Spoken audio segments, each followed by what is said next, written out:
Chapter 4. How to Analyze and Solve Worry Problems. I keep 6 honest serving men. They taught me all I knew. Their names are what and why and when and how and where and who. Rudyard Kipling, The Magic Formula of Willis H. Carrier. Described in Part 1, Chapter 2, Solve All Worry Problems? No, of course not. Then what is the answer? The answer is that we must equip ourselves to deal with different kinds of worries by learning the 3 basic steps of problem analysis. The 3 steps are: 1. Get the facts. 2. Analyze the facts. 3. Arrive at a decision and then act. On that decision, obvious stuff, yes. Aristotle taught it, Tand used it. And you and I must use it too if we are going to solve the problems that are harassing us and turning our days and nights into veritable hells. Let's take the first rule. Get the facts. Why is it so important to get the facts? Because unless we have the facts, we can't possibly even attempt to solve our problem intelligently. Without the facts, all we can do is stew around in confusion. My idea. No, that was the idea of the late Herbert E. Hawks, Dean of Columbia College, Columbia University, for 22 years. He had helped 200,000 students solve their worry problems, and he told me that confusion is the chief cause of worry. Put it this way, he said. Half the worry in the world is caused by people trying to make decisions before they have sufficient knowledge on which to base a decision. For example, he said, if I have a problem which has to be faced at 3 o'clock next Tuesday, I refuse even to try to make a decision about it until next Tuesday arrives. In the meantime, I concentrate on getting all the facts that bear on the problem. I don't worry, he said. I don't agonize over my problem. I don't lose any sleep. I simply concentrate on getting the facts. And by the time Tuesday rolls around, if I've got all the facts, the problem usually solves itself. I asked Dean Hawks if this meant he had licked worry entirely. Yes, he said. I think I can honestly say that my life is now almost totally devoid of worry. I have found, he went on, that if a man will devote his time to securing facts in an impartial, objective way, his worries usually evaporate in the light of knowledge.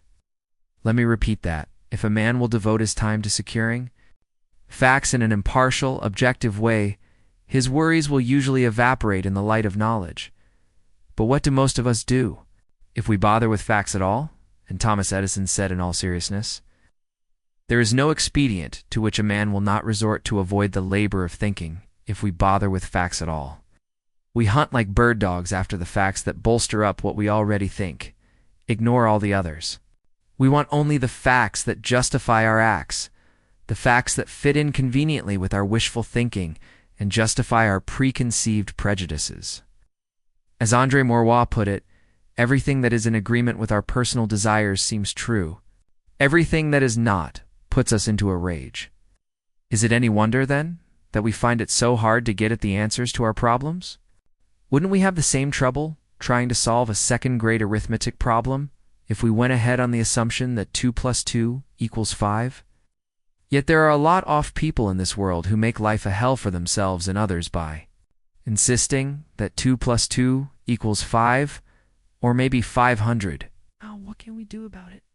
We have to keep our emotions out of our thinking.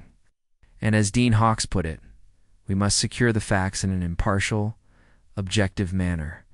That is not an easy task when we are worried. When we are worried, our emotions are riding high.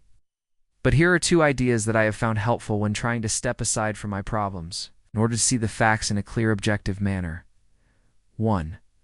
When trying to get the facts, I pretend that I am collecting this information not for myself, but for some other person. This helps me to take a cold, impartial view of the evidence. This helps me eliminate my emotions too, while trying to collect the facts about the problem that is worrying me. I sometimes pretend that I am a lawyer preparing to argue the other side of the issue. In other words, I try to get all the facts against myself, follow the facts that are damaging to my wishes, all the facts I don't like to face.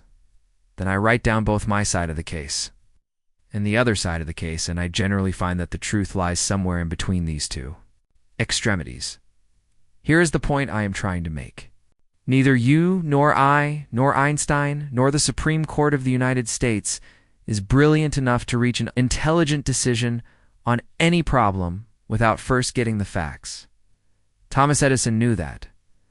At the time of his death, he had 2,500 notebooks filled with facts about the problems he was facing. So, rule 1 for solving our problems is get the facts. Let's do what Dean Hawkes did. Let's not even attempt to solve our problems without first collecting all the facts in an impartial manner. However, getting all the facts in the world won't do us any good until we analyze them and interpret them. I have found from costly experience that it is much easier to analyze the facts after writing them down. In fact, merely writing the facts on a piece of paper and stating our problem clearly goes a long way toward helping us to reach a sensible decision. As Charles Kettering puts it, a problem well stated is a problem half solved. Let me show you all this as it works out in practice. Since the Chinese say one picture is worth 10,000 words, suppose I show you a picture of how one man put exactly what we are talking about into concrete action. Let's take the case of Galen Litchfield, a man I have known for several years. One of the most successful American businessmen in the Far East. Mr. Litchfield was in China in 1942 when the Japanese invaded Shanghai. And here is his story, as he told it to me while a guest in my home. Shortly after the Japs took Pearl Harbor, Galen Litchfield began. They came swarming into Shanghai. I was the manager of the Asia Life Insurance Company in Shanghai. Sent us an army liquidator. He was really an admiral and gave me orders to assist this man in liquidating our assets. I didn't have any choice in the matter. I could cooperate or else, and the or else was certain death. I went through the motions of doing what I was told because I had no alternative. But there was one block of securities, worth $750,000, which I left off the list I gave to the admiral. I left that block of securities off the list because they belonged to our Hong Kong organization and had nothing to do with the Ascun Shanghai assets. All the same, I feared I might be in hot water if the Japs found out what I had done, and they soon found out. I wasn't in the office when the discovery was made, but my head accountant was there. He told me that the Jap admiral flew into a rage and stamped and swore and called me a thief and a traitor. I had defied the Japanese army. I knew what that meant. I would be thrown into the bridge house. The bridge house won the torture chamber of the Japanese Gestapo. Had personal friends who had killed themselves rather than be taken to that prison. I had other friends who had died in that place after 10 days of questioning and torture. Now I was slated for the bridge house myself. What did I do? I heard the news on Sunday afternoon. I suppose I should have been terrified. I would have been terrified if I hadn't had a definite technique for solving my problems.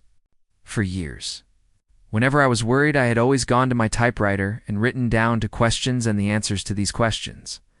1. What am I worrying about? 2. What can I do about it? I used to try to answer those questions without writing them down, but I stopped that years ago.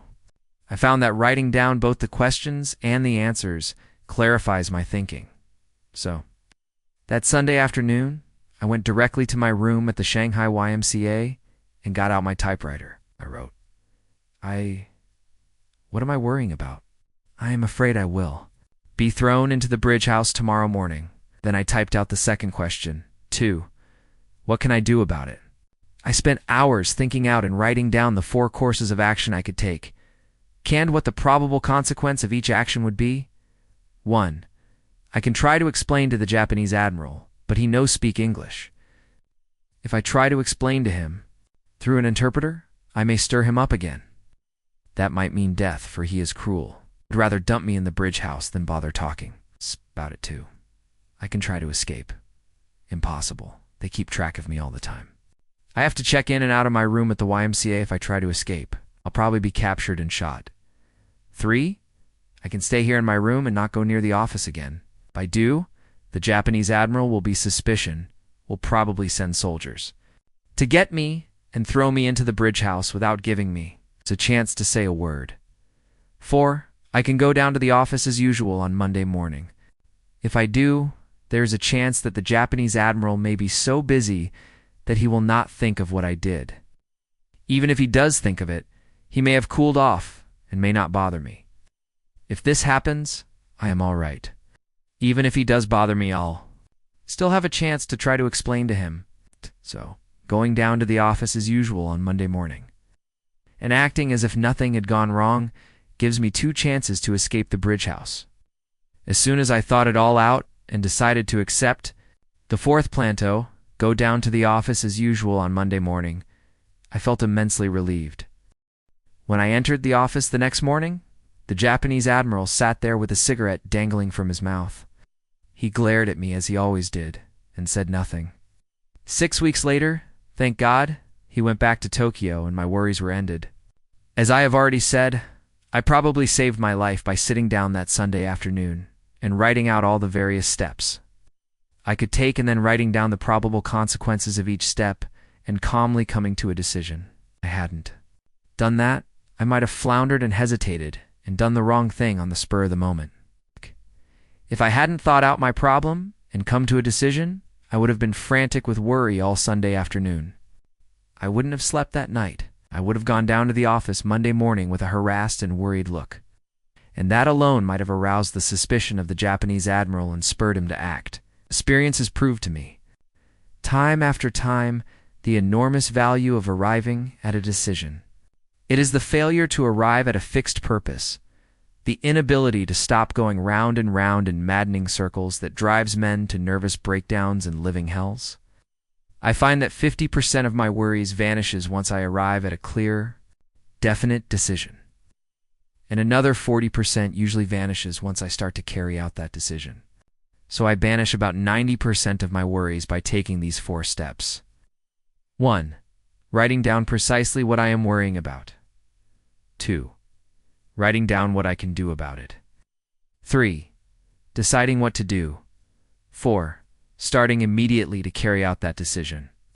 Galen Litchfield is now the Far Eastern Director for Star Park and Freeman, Inc., 3 John Street, New York, representing large insurance and financial interests. In fact, as I said before, Galen Litchfield today is one of the most important American businessmen in Asia, and he confesses to me that he owes a large part of his success to this method of analyzing worry and meeting it head-on. Why is his method so superb? Because it is efficient, concrete, and goes directly to the heart of the problem. On top of all that, it is climaxed by the 3rd and indispensable rule: do something about it. Unless we carry out our action, all our fact-finding and analysis is whistling upwind. It's a sheer waste of energy, William James said this: when once a decision is reached and execution is the order of the day, dismiss absolutely all responsibility and care about the outcome. In this case, William James undoubtedly used the word care as a synonym for anxiety. He meant once you have made a careful decision based on facts, don't stop to reconsider. Don't begin to hesitate, worry, and retrace your steps. Don't lose yourself in self-doubting, which begets other doubts. Don't keep looking back over your shoulder. I once asked Wade Phillips, one of Oklahoma's most prominent oil men, how he carried out decisions. He replied, I find that to keep thinking about our problems beyond a certain point is bound to create confusion and worry. There comes a time when any more investigation and thinking are harmful. There comes a time when we must decide and act and never look back. Why don't you employ Galen Litchfield's technique to one of your worries right now? Here is question no. 1. What am I worrying about? Please pencil the answer to that question in the space below. Question no. 2. What can I do about it? Please write your answer to that question in the space below. Question no. 3. Here's what I am going to do about it. Question no. 4. When am I going to start doing it?